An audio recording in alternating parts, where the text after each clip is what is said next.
Parents and twin sister kicked me out at 16. I lived in a tent and struggled for years. Now I have a house, and they showed up uninvited with my sister's family, demanding to move in. My sister asked my parents to throw me out of my house at 16, saying there's no space for me.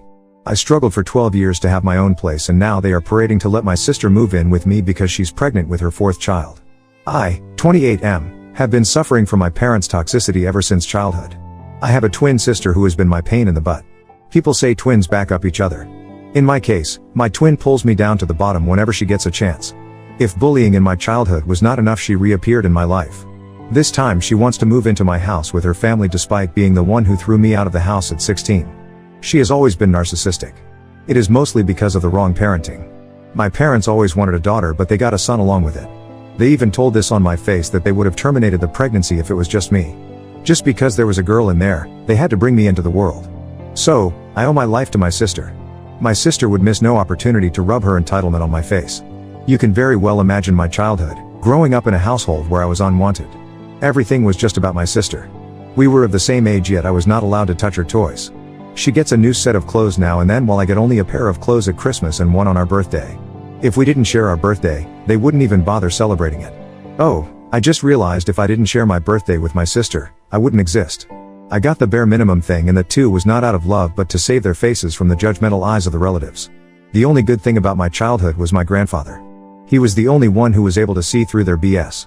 Sadly, he passed away when I was 13. That was the worst day of my life. I had no one to have my back. We lived in a tiny house in the suburbs.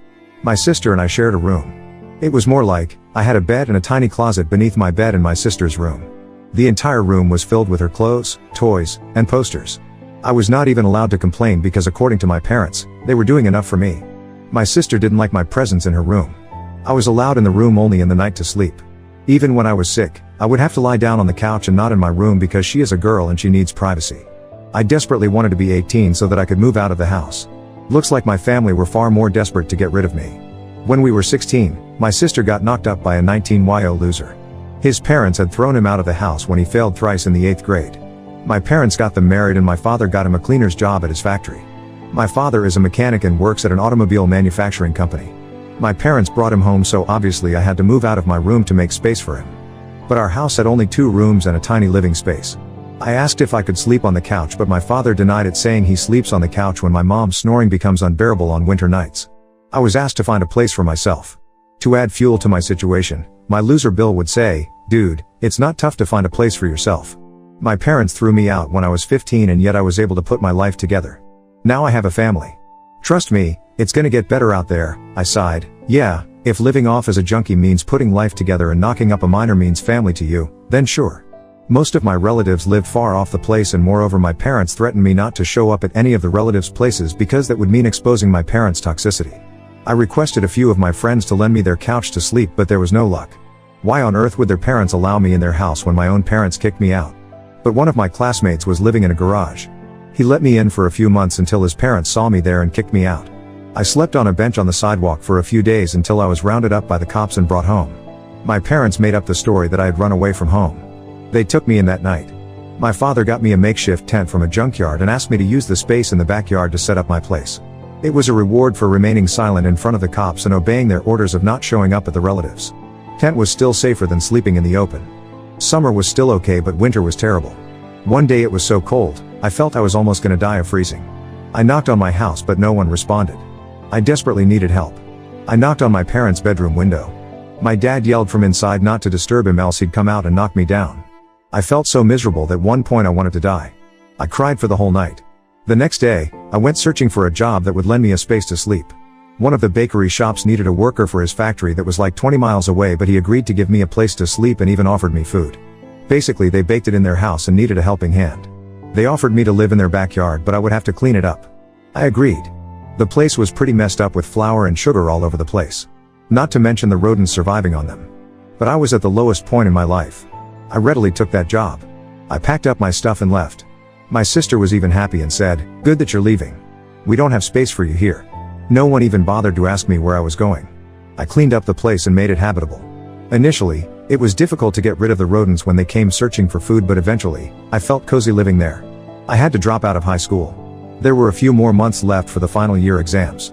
My friends told me to continue living in my parents' backyard and complete high school, but I had given up. I worked hard in my job and lived off my salary.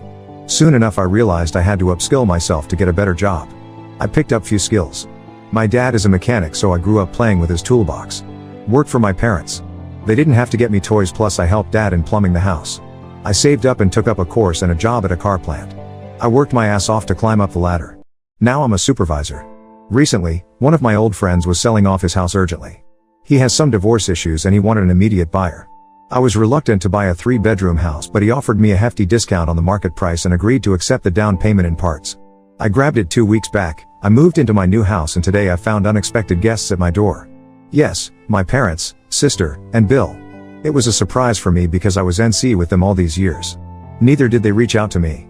This house of mine is nearly 15 miles away from their place. So there's no way they would have bumped here casually. I'm not in touch with any of the relatives, neither in person nor on social media, but I'm guessing it's the neighbor. I'm still friends with one of my neighbors. He might have seen the pictures of my house on Facebook and told my parents about it. I still have no idea how they figured out the exact address. My dad knew where I worked, so maybe he got the address from there. As soon as I opened the door, they forced themselves inside my house. Mom and dad congratulated me and said they were proud of me. I smiled and offered them a chair. I'm yet to get the furniture. I just have a bed, a few chairs, and a table. My parents sat down and started asking me about the deal. It was unbelievable for them that I was able to buy a house at 35 while they were still living on rent. My sister and her deadbeat husband were casually strolling through my house like they were planning to move in. I asked them what's the matter, why did they suddenly pop up in my life? They said nothing, just checking on you. Funny huh? They checked up on me when I needed them the least. They randomly started giving me their life updates. Dad has developed hypertension. My sister has got 3 kids, 14, 9, and 4, and she is pregnant again. Well, good for her. I just sat there nodding and thinking whether to yell at them or politely ask them to leave. Mom asked me if I was getting married or have a girlfriend. I said it's none of your business. She was like, why are you so cranky? Is everything alright? I said everything was fine until they showed up. She laughed and said if settling into a new house was overwhelming for me, she could lend a hand. Just then my sister comes and says, I've decided. We're gonna take that bedroom with an attached balcony and bathroom. I'm so excited to have my own bathroom. The kids can have the other room. I flipped out like what the hell is happening here? My sister said, you have a 3-bedroom house and you're a single man. You don't need so much space. You used to live in a tent, so getting a bedroom is quite an upgrade for you. This house is so big that I can accommodate all of us. My parents cut her off in between and asked her to attend to her youngest son who wailing for attention. I looked at my parents and asked them what the hell she just said. Dad told me that accommodating 7 heads in a small house was getting difficult. My sister's eldest son, 14, was sleeping on the couch while the middle one slept with my parents and the youngest one with my sister. On top of that, she is pregnant again, so they need a big house. I screamed and? Mom said, and you own a big house now. Can't you take your sister with you? Before she completed her sentence, I yelled, hell no. I'm not going to take anyone inside my house. My sister screamed at me that I owed her this to bring me into this world. The same old thing, Mom and Dad would have never birthed you if I wasn't there. You owe me a place here. That house has become so crowded I can't even breathe. I said, yes, thanks to you. And thanks for bringing me into this world. Now get out. Before anyone could say anything, I asked them to leave my house now. Dad tried to use his tough method, raised his voice, and said, it was my duty as a man of the house to take care of my sister.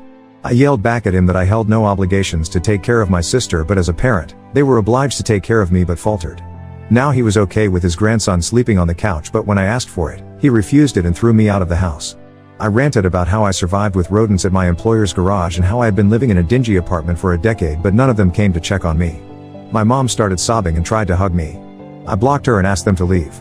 Bill was like, man up bro. I have also lived that life for so many years. I never complain. You have such a big house. You are single. What are you gonna do with so much space? I gestured at him to shut up. My sister started cussing me for shouting at her husband. I said, well then get out if you don't want me to knock him down. I chased them out of my house without letting them speak a word. I'm fuming with anger. They were forever toxic and narcissistic, and now they have turned greedy, but I'm not 16yo anymore who would follow their orders like a puppet. If they pester me further, I won't hesitate to call the cops on them. Update 1. My sister and her junkie husband broke into my house. BTW, some of you asked in the comment if my sister offered to pay rent. The answer is a big no. She hasn't, and she can't afford rent. She and her junkie are freeloaders and child milling machines. They have been piling upon my parents for 12 years and now they want to do it with me. Not that my parents are happy providing for her. I saw the frustrations in their eyes when they last visited me. However, instead of just throwing her out, they are offloading those lazy bums to my shoulder. A week after the first encounter with them, my mom showed up at my house again. This time she didn't beat around the bush and told me I should put my guard down and let my sister move in with me. I said no way. She basically repeated the same stuff, that it was difficult to accommodate so many people in a small house, blah blah. Still no from me. Then she switched her gear and tried to threaten me. I should have taken the hint right away. She said, "See honey, you live alone in this big house and you're gone for 12 hours a day. What if someone breaks into your house? If a family lives here, it would be so safe for you. Besides, you'll get a hand on cleaning the house and doing the dishes and the laundry." I said for the last time, "No, and go away. I don't want any of you at my house." Just a few days later, one of my neighbors told me he saw a pregnant woman with a man and a young boy loitering around on my premises. They were peeping in from the window, wandering around the backyard, and it felt like they were trying to sneak in. He is an old man. He sits by his front porch for the whole of the afternoon. When they noticed my neighbor was staring at them, they went away. He came to inform me as a goodwill gesture. I thanked him and gave him my number. I requested him to call me if he saw them ever again. My house was not guarded with cameras. I was intending to install it over the weekend. Who knew they would break in before that? Just 2 days later, I got a call from this elderly neighbor saying he suspected someone had broken into my house. I rushed home in a panic. He was right. My sister and Bill had broken into my house from the backside window. She was like, "We didn't have any other options than this. You were being a jerk and not allowing us. Now we live here and you suck it up." I was in shock. I mean, how far she went to rub her entitlement onto my face. Bill came outside of the room in which they had made their bedroom. He was like, "It was pretty smooth, huh?" Without thinking twice, I charged at Bill. My sister came in between and I dragged her aside. I punched him in the face. Their 14-year-old son attacked me with a bottle and my head started bleeding. The blow was not severe and I was in my senses, on the verge of blackout, but the rage kept me on. They all panicked seeing the blood. My sister called up my parents and told them what happened. Bill and his son started cleaning the mess. My neighbor called the cops. My sister and Bill started apologizing and begged me to spare their son from being arrested. I said all of you would go down with him. The cops arrived and took my statement. My sister denied all the allegations of breaking in and assaulting me. She said she was visiting my house with her family. Her son played a prank on me and I accidentally slipped and hurt my head. I was mad at them and that's why I was falsely framing them. What a liar.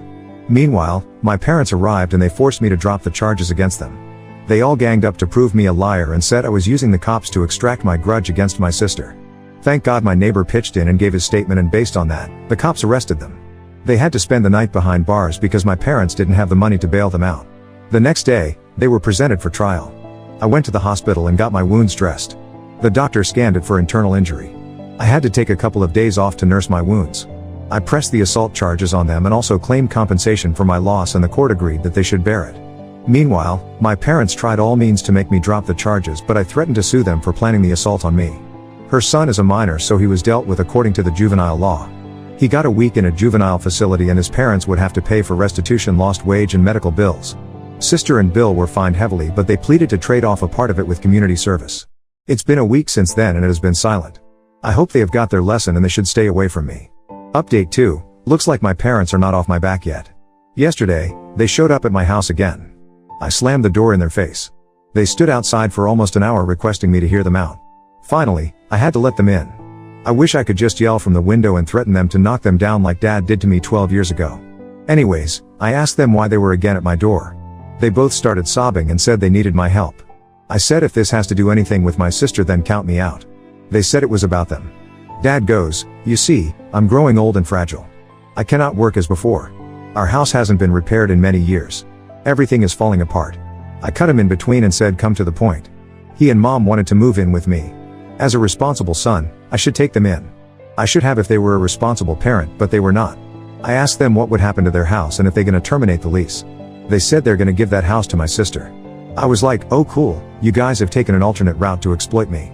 Earlier you tried to dump sister on my back. That plan failed. Now you wanna pile on. For the one last time, my house is not up for grabs. Not for anyone. They said my sister was offering to pay me the rent for living in my house, which I can use to pay the mortgage. I said I don't need her rent. She doesn't have to be bothered about my mortgage problem. She should instead look out for herself. Mom started crying that it was becoming very difficult for my sister to make ends meet. She doesn't even get proper sleep because her children sleep in the same room. I said it's not my problem if she is mindlessly expanding her family without financial planning. They were like, what could we say? You're not agreeing to anything. Neither do you want to take in your sister. Nor you are agreeing for us. You should at least let us move in with you. The house is too big for a single man. I said I don't plan to remain single forever. They tried to emotionally manipulate me that I should take care of my aging parents. I screamed karma is real. Remember how you threw me out of the house? This is what you get back in return. I opened the door for them and they left with bitter faces. I don't care what they call me, but I'm not gonna be a doormat and give in to their demands. Now on to the next story. Story 2. Rejected my daughter's Father's Day gift because I'm still angry about my ex-wife's affair that my daughter hid from me. After making her cry, I realized my mistake. My ex-wife, 40F, and I, 41M, have been divorced for a year now because she had an affair. She herself confessed to her affair a year later and moved in with her affair partner, who she's also now married to. I was pretty distraught with the whole thing. We also have a daughter, 17F. My daughter knew about the affair, but she told me she hid it from me because she didn't want to break up the family. It really hurt me that she hid it from me for so long, but I moved on. My daughter still apologies for it, but I've told her it's alright. My daughter today gave me a Father's Day gift, which was a handwritten letter and a gift. However, I was in no mood for gifts, so I told her to keep it to herself. My daughter seemed a bit shocked and she went to her room, and I think she was crying as she went to her room. Was I the Comments. MLK 154. Yes, emo. You say you told her it's alright. You say you moved on. How do your actions live up to those words? At least be honest with yourself, and then her. Either move on or don't, but don't say everything's alright and then not accept a gift from your daughter. Plus maybe factor in she's a kid and in a tough spot between her parents when you make some of these evaluations. Gone to Flin Flon. Very few adults would have the courage to speak up in this scenario, never mind a kid who probably didn't want to hurt her dad. She needs your grace, and you need to show her how a person can move forward when life is difficult. Uda. Hot_mess forever. Yes. Sorry for what happened to you, but Uda. Can you imagine the position she was in? A child? Your child? She was afraid her home would break. Her nightmare came true. And you did this? You told her it's okay and then crapped on her as if this was her fault. Shame on you. I get this is still raw for you, but what about her? SMI 88, seriously. Uda, you expect a 17-year teenager to choose between her mother and her father? She was probably scared she would be hated by one of her parents. It's not her fault, like WTF? It was the mother's affair. She had nothing to do with it and probably needs support as well. Jesus dude. Killer whale shark, they've been divorced for a year, so she found out 14? 13? That's still middle school. A child shouldn't be in charge of their parents' marriage. Uda just wanted to provide a quick update. I did feel guilty after rejecting my daughter's gift yesterday, and after reading a few comments, it confirmed that I was an I went to her room yesterday and apologized for everything. It really hurt me that I made her cry that much. I told her that I didn't mean it and we had a chat. I got the gift and the letter was really sweet and heartfelt, and I thanked her. I felt really touched after reading it, and I will preserve it forever. For the rest of the day, I took her out on a shopping trip, and then in the evening we went to theaters to watch a movie. She seemed very happy. At night, we had one more serious chat where I told her it wasn't her fault at all. She said she still feels very guilty about hiding the whole affair from me, because even though she hated her mom for the affair, she was worried about exposing the affair because of how the whole family would fall apart. I told her that she shouldn't feel guilty about anything, and it's not her fault at all, and it's only her mom's fault. We then talked a bit about her mom, and she agreed that if there's one thing she learned from the entire thing, it's not to emulate her mom when she's an adult. I agreed, and also told her it was unfortunate that she got such a mom. I told her we both need individual therapy to deal with the divorce and her mom's selfish actions, and my daughter was open to it. So we will start looking for a therapist soon.